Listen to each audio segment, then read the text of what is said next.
Okay. For sample problem number 2, okay, for frictions, we have a homogeneous block of weight W rests upon the incline shown in the figure. If the coefficient of friction is 0.30, determine the greatest height h at which the force P parallel to the incline may be applied so that the block will slide up the incline without tipping over. Ibig sabihin, wala daw tayo magiging tipping over. Okay, so yun. In that case, paano yung gagawin natin ngayon? Okay, so yun. Una is of course to have the FBD. In this case guys, kailangan natin i-include lahat ng mga possible or lahat ng mga, lahat ng mga forces na involved doon sa ating system. Okay? So, kung titingnan nyo guys, this will be the centroid ng our, di ba? This will be the centroid, the center of gravity. So, dyan guys, mag-a-act yung ating W. Okay? So, dyan mag-a-act yung ating W. Okay? So, this will be our weight. Okay? And, meron din naman tayo nag-a-act dito yung ating normal force. So, this will be our force N. If yung force P natin is upward, therefore, the frictional force is always opposite to the direction of the force applied. Therefore, yung frictional force natin is nag-a-act naman dito. Okay, so this will be your frictional force F. Okay, so okay na tayo I think for that. Pero kasi meron pa tayong kailangan i-solve dyan. We have the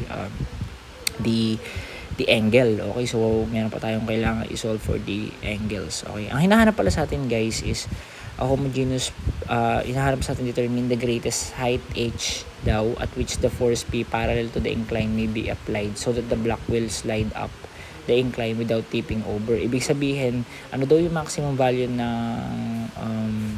h natin so that yung object natin is gagalaw lang pero hindi siya iikot. Kasi yung tendency niyan, pag tinulak mo ng force P yan, di ba ang mangyayari, if this is your block, di ba parang mangyayari is gaganyan yan, tataob yan na paganyan. Tama, pag tinulak mo ng force P papunta doon.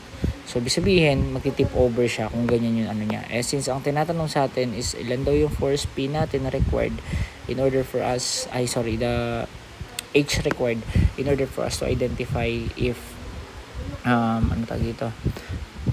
ma-identify natin yung ating H distance kung saan hindi siya magtitip over. Okay, so yun.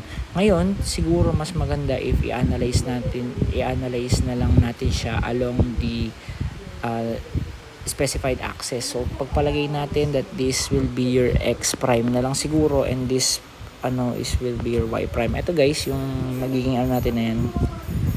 Yung eto. Yan. Tapos eto, gawin nating x prime. Okay? So, maliwanag.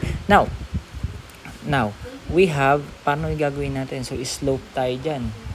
So, ang mangyayari dito, gawin na lang siguro natin tong angle para mas madali siya i-analyze when it comes to solving the angle. So, arctangent of 3/4 lang yan, diba? So, this will be equal to 36.87 degrees. If that's 36.87 degrees, therefore, pag nilipat mo dyan, okay, so, pagka nilipat natin yung this will be 36.87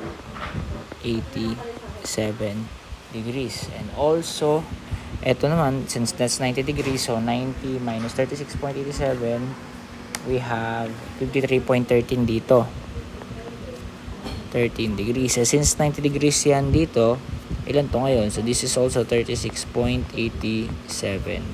degrees. Okay, so, ibig sabihin, may nakuha na natin guys yung mga specified angles na kailangan natin in order for us to solve for the Okay, so, now, okay, ipagpalagay natin guys na we have the summation fx prime is equal to 0. Ibig sabihin, lahat ng pupunta doon, okay? So, 0 is equal to, ano yung mga natin? So, we have, by the way guys, yung W natin na to, diba yung W natin na yan, mahahati pa sa dalawa yan. We have, kung hahatiin natin dito yan, papunta dyan, we have wy prime. Tapos, papunta dito, we have the wx prime. Tama? So, ibig sabihin, yung wy prime na yan is, ano yung gagamitin natin? Ang gusto nyo ba? 53.13? Sige, ito na lang 53.13 para with respect to the x prime axis na lang siguro. Okay? So, technically, along the x prime muna tayo. So, p minus wx prime, okay, minus the force F. Okay? So, kung papansinin natin, we have, ang mangyayari sa atin dyan is we have, wait lang. Okay? 0 is equal to P minus wx prime minus mu n. Tama? Mu n. Okay? So, kung ang gagawin natin, 0 is equal to P minus W. Okay? W ito. W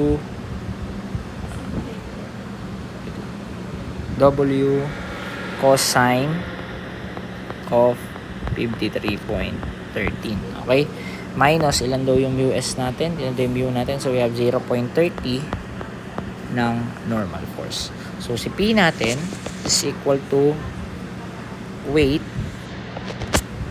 okay, cosine of 53.13 minus 0.30 ng normal force. Okay? So, in this case, we have W cosine 53.13. Okay. Okay.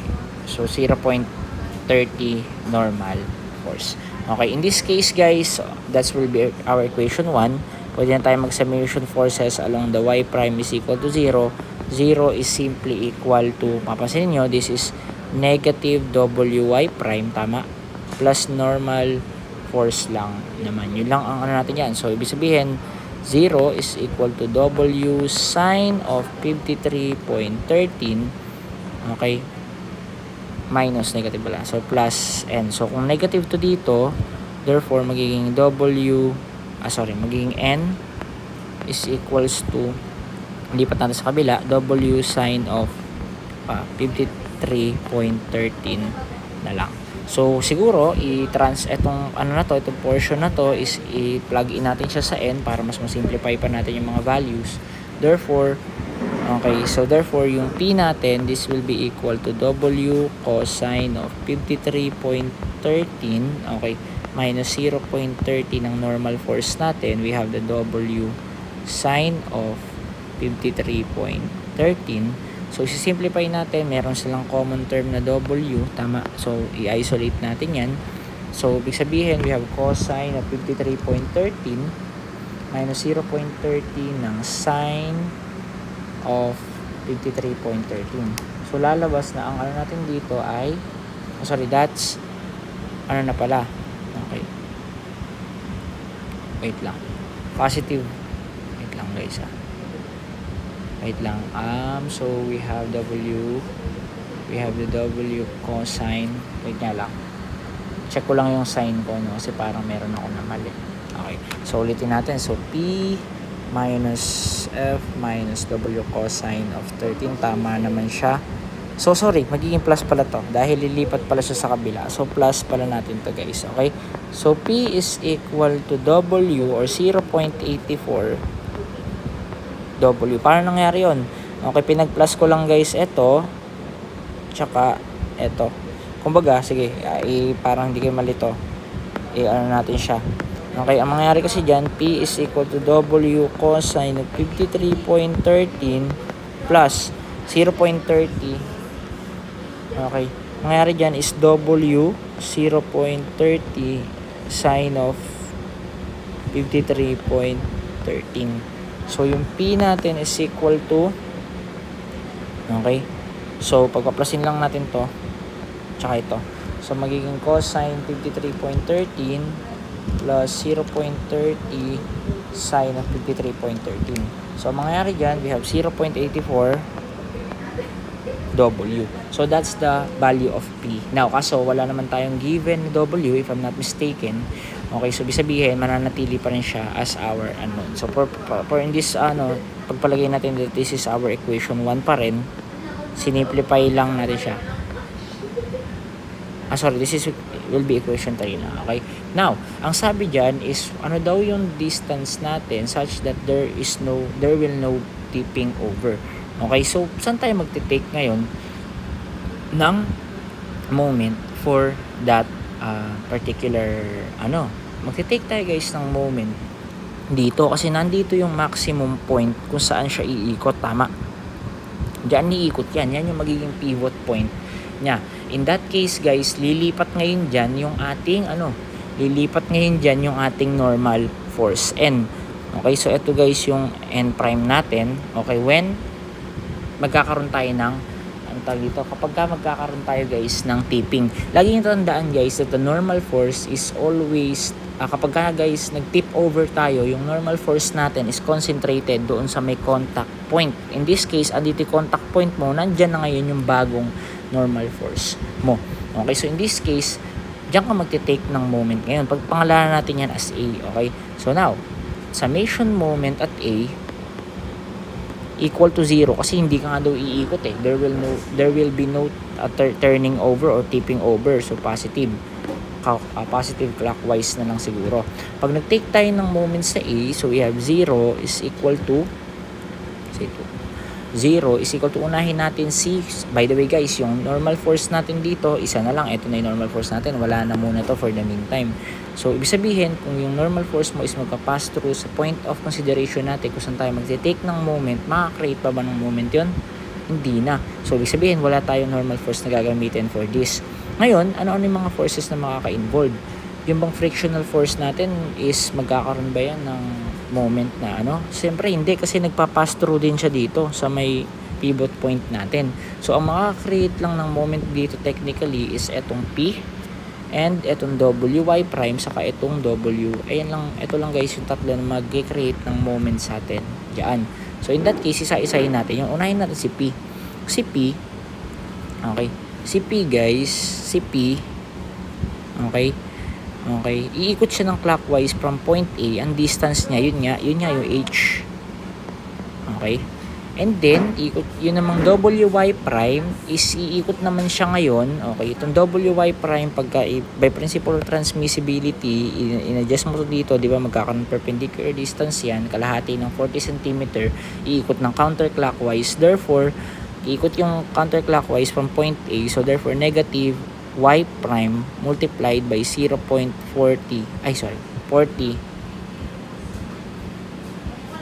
over 2. So, that's 40 over 2. Ito namang isa din, ito namang isang may perpendicular distance and kalahati naman ng 80. So, that's wx prime. Okay. Minus din kasi iikot din siya ng counter clockwise from the A. So, minus wx prime 80 over 2 naman. Okay. Next, ngayon, 0 is equal to P times H. Okay. Minus W. Okay. WY prime yan. Sine of, ilan yung angle na gagamitin natin? We have 53.13. W sine 53.13 and 40 over 2 minus W cosine of 53.13 times 80 over 2. So, in this case, guys, yung value ng P natin is dito 0. Lipat natin to. Okay, lipat natin siguro yung natin 0 is equal to 0.84 W multiplied by H minus W sine of 53.13 20 tama minus W cosine of 53.13 multiplied by 40. And then, di ba guys, pagka ganyan, meron silang common term at dinivide mo both sides by W, and then W. Di ba dito magkakaroon ng W which is also 0. Magiging 0 yan. And then, ito cancel. So, pag nire-write natin yan, 0 is equal to 0.84 H minus sine of 53.13 multiplied by 20 minus cosine of 53.13 multiplied by 40. So, yung H natin is equal to 0.84 minus sine of 53.13, 20 minus cosine of 53.13, 40. So, lilitaw guys that H is equal to 47.62 meters. 47.62 meters. In this case guys, eto daw guys yung pinakamalaking H na pwede lang itulak ng force P para hindi mag-tip over or hindi mag-cause ng moment yung pinaka-structure or pinaka-object natin. Ngayon, kung lalagpas ka pa dyan guys, kung magkakaroon ka pa, yung force P mo isaangat pa sa 47.62